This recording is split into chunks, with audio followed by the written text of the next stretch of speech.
sistem kami itu pernah mati sekitar 8 bulan. Sistem Dukcapil 2016 sampai 2017. Dimatikan apa mati otomatis? Mati. Abang bayangkan kita memiliki 514 kabupaten kota, ya, 34 provinsi, betul. semuanya down. Saya tidak percaya diri kalau datang ke daerah meninjau, tidak percaya diri. Karena sistem mati. Mereka mengatakan, Pak, kami harus kerja apa? Sistem mati.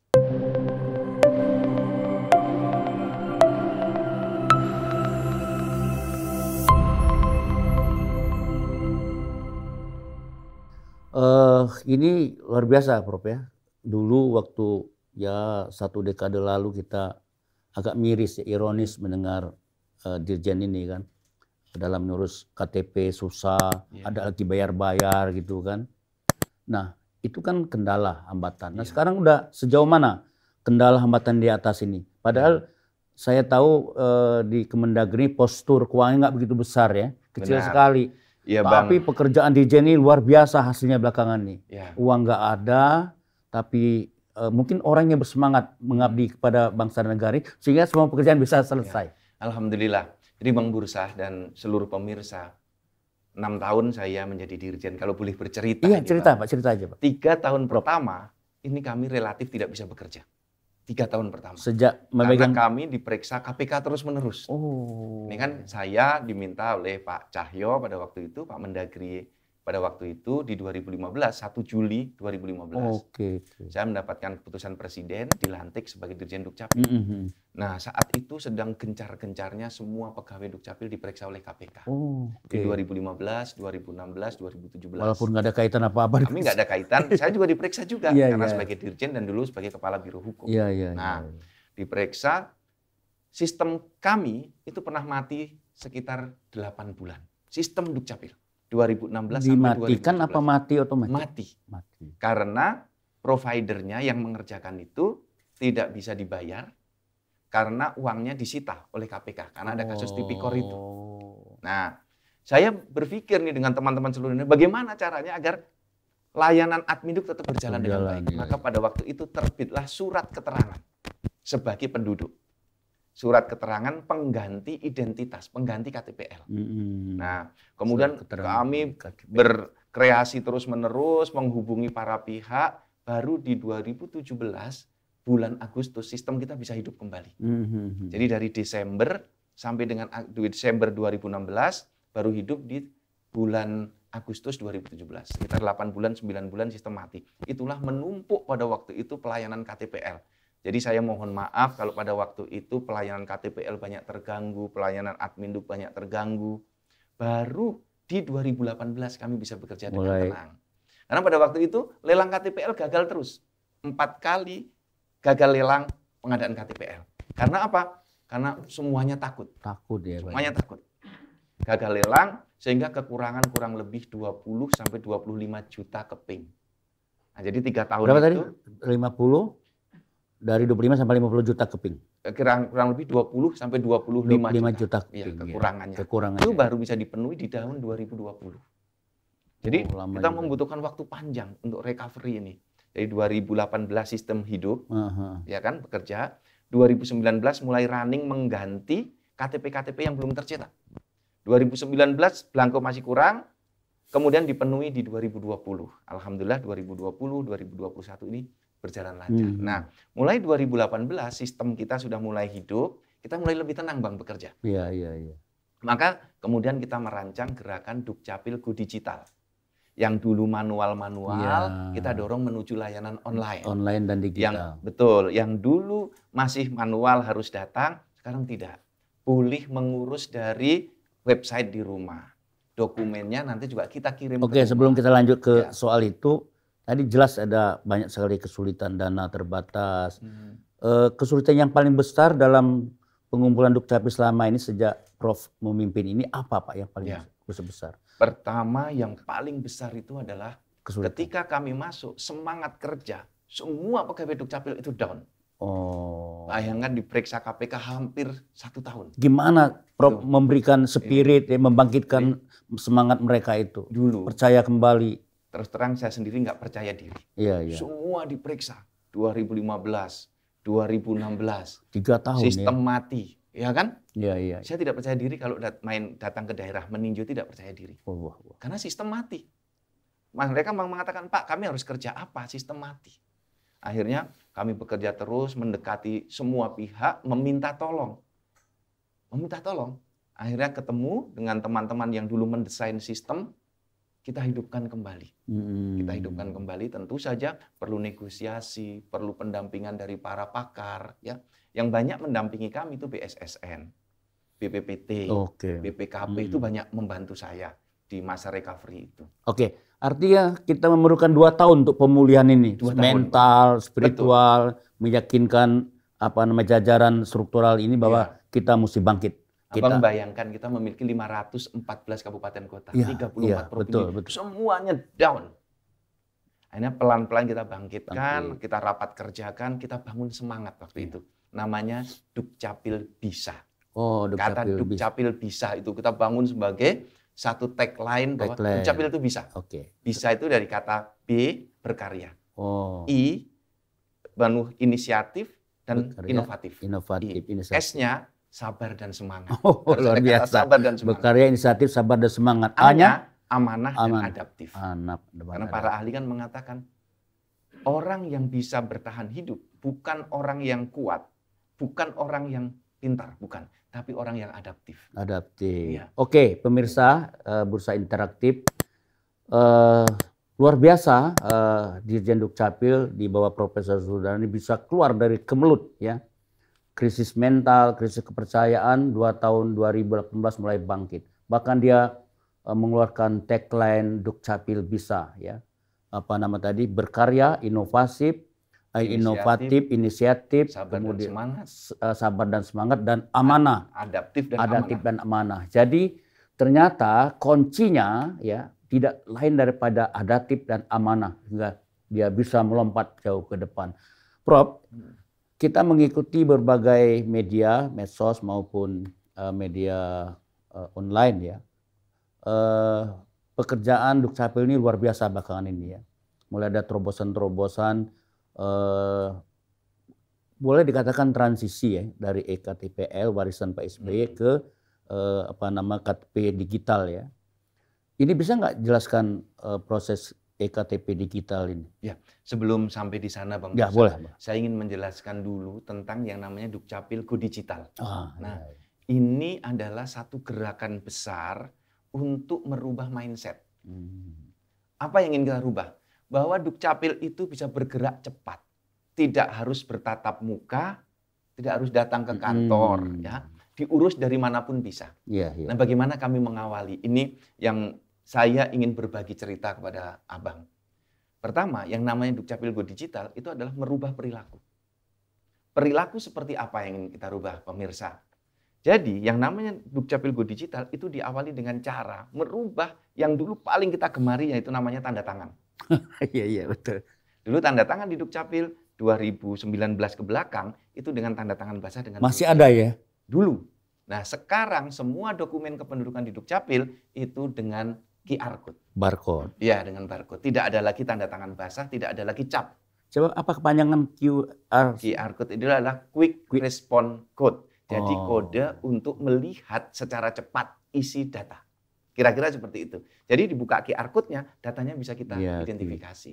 Jadi tidak perlu lagi kita menandatangani dari satu tempat tertentu. Itu yang membuat layanan Dukcapil bisa lebih cepat dari yang dulu. Di mana saja kita bisa lakukan. Nah, kalau dulu banyak pekerjaan di Dukcapil itu terhambat karena kepala dinasnya sedang rapat, sedang dinas luar, sedang mendapat tugas oleh bupatinya ke Jakarta, maka layanannya berhenti. Nah, dengan QR code, dengan password, maka dia di Jakarta pun bisa tanda tangan. Karena dokumennya dikirim lewat laptop, di laptop dia periksa, dengan aplikasi dia tanda tangan. Tidak perlu cap, langsung dikirim ke sana. Dokumennya langsung dicetak. Nah, kemudian kami beranggapan dengan tanda tangan digital saja tidak lengkap untuk online. Dan masih menimbulkan pungli, calo, dan antrian. Mengapa bisa seperti itu? Karena di Dukcapil itu dulu dikenal yang namanya kertas security printing. Kertas yang tebal-tebal itu kertas security untuk blanko akte, blanko kartu keluarga, ya, belangko semuanya. Yang dicetak percetakan negara ya? Dicetak oleh percetakan negara atau percetakan yang ditunjuk. Ditunjuk oleh negara. Nah, maka penduduk selalu harus datang untuk ngambil dokumen itu. Maka di 2019, 2020 kami mencoba melakukan terobosan. Yang pada waktu 2020 ya? 2019 kita 2020 mulai terobosannya. Kemudian diimplementasikan sepenuhnya di 2020. 20. Nah, didukung oleh Pak Tito, Ya, Pak Menteri. Ya. Saya lapor kepada beliau, Pak, kami akan melakukan perubahan seperti ini. Layanannya bisa online, bisa dicetak di rumah penduduk. Beliau mengatakan, bagus, lakukan itu. Itulah yang sebenarnya harus dilakukan oleh semua ASN. Memberikan kemudahan pelayanan. Kalau dulu kan dicetak di Dinas Dukcapil, penduduk harus datang. Sekarang tidak. Penduduk mengajukan online, dari Dinas Dukcapil dikirim lagi datanya beserta PDF-nya, dikirim PDF-nya yang berisi data kependudukan itu ke web internetnya, emailnya atau ke WhatsApp-nya penduduk untuk penduduk cetak sendiri di rumah. Nah, itulah kami 2019 mengawali menghapus kertas security printing. Jadi kita tidak memberlakukan itu mulai 2019, dilaksanakan penuh di 2020. Itu yang dimaksud dengan Dukcapil Go digital. Jadi tanda tangannya elektronik dengan kertas putih biasa. Dan ini Bang, dengan kertas putih biasa itu layanannya bisa online penuh. Penduduk tidak perlu dari rumah ke Dukcapil, tidak perlu. Diurus dari rumah, dokumennya dicetak di rumah. Oh, luar biasa. Ini revolusi besar dalam pelayanan publik. Itu yang disebut lompatan lah ya. Lompatan yang kita lakukan. Nah, dan yang paling bagi saya juga ini menggembirakan. Dengan menggunakan kertas putih biasa, negara itu tiap tahun hemat kurang lebih 450 miliar. Berapa? 450 miliar? 450 miliar. Dengan model quick respon code tadi? Iya, dan kertas putih biasa, kita menghemat per tahun kurang lebih 450 Mestinya penghematan itu mesti dikasihkan lagi ke Dukcapil Pak ya? Diberikan ke sini lagi. Untuk menaikkan inilah salary lah gitu. Investasi alat-alat. Investasi, salary tenaga kementerian mesti ditambah. Itu dananya tetap kita kirim ke daerah. Kita berikan ke Dukcapil di daerah agar pelayanannya terus menjadi lebih baik. Nah, sekarang alhamdulillah kami mendapatkan respon yang lebih positif bahwa layanan Dukcapil lebih mudah. Nggak ada komplain-komplain selama kalau komplain masih ada. Online ada ya? Komplain masih ada. Karena penduduk Indonesia itu menurut saya penduduk yang paling demokratis negaranya. Mau ngeritik apapun itu boleh. Ya. Apalagi ada medsos sekarang. Masyarakat itu semakin lama menurut saya semakin manja Bang. Dulu di Dukcapil itu layanan berbayar dulu.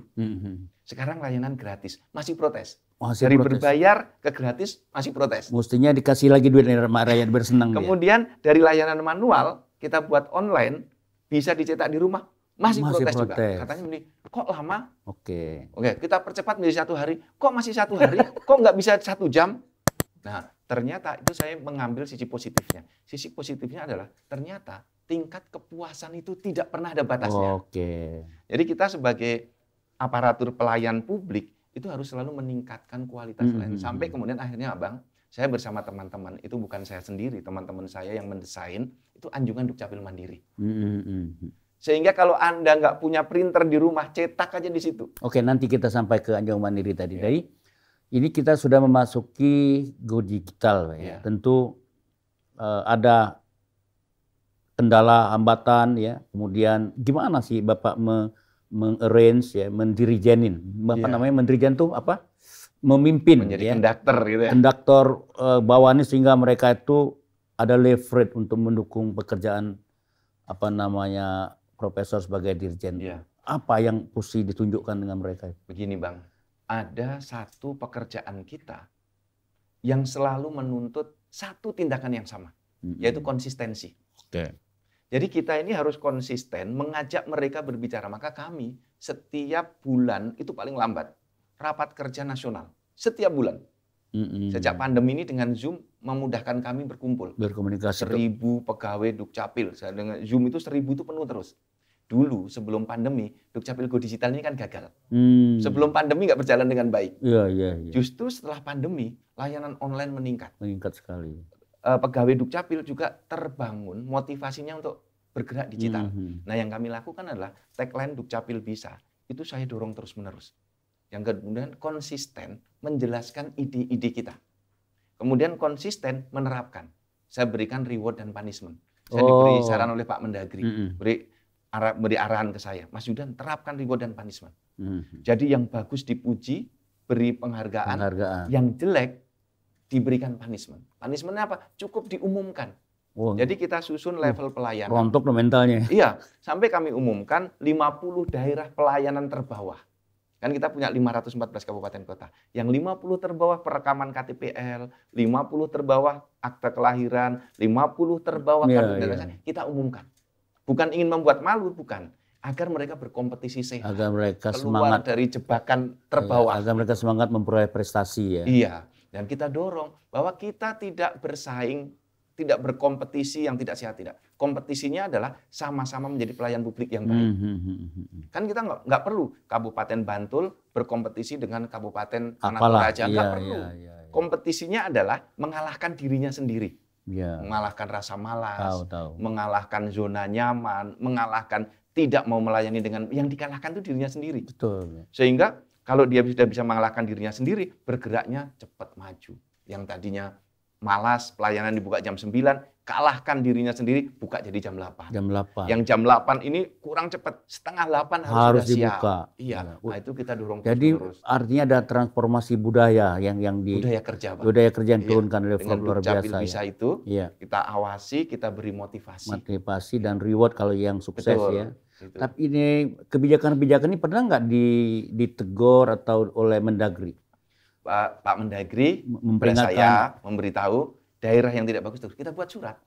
Saya nyurati bupati bahwa kepala dinas ini kinerjanya berada di nomor sekian dalam satu provinsi. Tolong dievaluasi. Bila 6 bulan tidak ada peningkatan bisa diganti. Nah itu. Kemudian juga kita menerbitkan peraturan Menteri Dalam Negeri 2018 itu menerbitkan peraturan Menteri Dalam Negeri Bang untuk peningkatan kualitas layanan. Salah satu isinya itu meningkatkan kualitas pelayanan. Betul, agar kita jemput bola, layanan upayakan bisa 1 hari yang mengurus di Dinas Dukcapil. 1 hari selesai. Selesai ya. Betul. Nah, kemudian kalau 1 hari tidak selesai, besok selesai. Kalau tidak bisa besok, lusa 3 hari harus selesai. Karena kan kita paham Bang, Indonesia kan tidak tumbuh bersama. Iya betul. Ibaratnya ada Jakarta, tetapi juga ada Sumbawa. Betul. Ada Surabaya, ada juga Jayapura. Ada Lok Sumawe, ada juga Batam. Ada Kepulauan Aru, ya kan? Ada juga Lampung. Ini semuanya tidak tumbuh bersama. Artinya kita memahami bahwa Indonesia itu beragam-ragam. Beragam dan mungkin ini belum koneksitas secara utuh ya. Karena program koneksitas baru dimulai Pak Jokowi kan. Jaringannya juga tidak tersedia banyak. Kita bersyukur di era Pak Jokowi infrastruktur dibangun sangat masif. Ya makanya belum tersambung semua. Ya. Kemudian jaringan, Dukcapil kan sangat tergantung jaringan. Frekuensi, wifi itu. Betul. Itu sekarang sudah jauh lebih bagus daripada 6 tahun yang lalu. Sampai saat ini belum pernah Pak Mendagri marah dengan kalau menegur ya sebagai pimpinan, menegur ya. Jadi ingatkan Mas Yudan lakukan ini. Cepat lagi mereka gitu ya. Pak Mendagri ini kan bergeraknya sangat cepat. Justru itu saya perhatikan pasti kalau kurang cepat dia tegur tuh Pak. Beliau itu konsepsinya bagus, eksekusinya bagus. Betul. Ya. Jadi kalau saya kurang cepat diberitahu nih. Kurang misalnya ada bencana, saya langsung diingatkan Pak Yudan segera turun ke daerah bencana, ganti semua dokumen kependudukan korban banjir. Kami turun. Jadi sekarang saya sudah tahu di mana ada banjir. 2 hari kemudian banjir mulai surut, tim sudah di tempat. Sebelum beliau memberi perintah, kita sudah turun. Nah, segera kami melapor, Pak, kami sudah di daerah, tim sudah bekerja. Nah, beliau dikasih jempol, beliau berkenan. Tapi yang paling penting adalah arahan beliau saya tahu bahwa Pak Yudan jangan terlambat memberi pelayanan. Poinnya itu. Karena pelayanan itu sebetulnya dalam birokrasi nomor 1 kan sebenarnya. Pelayanan birokrasi nomor 1 untuk kesejahteraan publik, kesenangan publik, supaya publik juga setia pada negara kan kalau dilayani oleh publik. Nah, saya waktu itu membaca berita di medsos itu tahun berapa saya lupa. Ada nama Ibu Zaida ya, yang peristiwa Surabaya.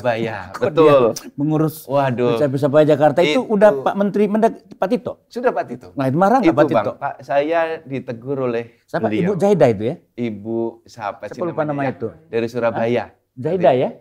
Sekiranya. Itu ada kesalahan komunikasi dari staf di tingkat bawah. Saya Pak Tito mengirim, saya tahu beliau mengirim share berita. Saya tahu ini beliau sudah tidak berkenan. Saya baru dikirimin berita itu saya udah tahu. Karena saya langsung merasa guilty feeling. Saya merasa bersalah. Karena apa? Walaupun pekerjaan itu di daerah, tapi saya ini penanggung jawab akhir layanan Dukcapil. Saya langsung datang ke Surabaya, saya tanya kejadiannya itu seperti apa.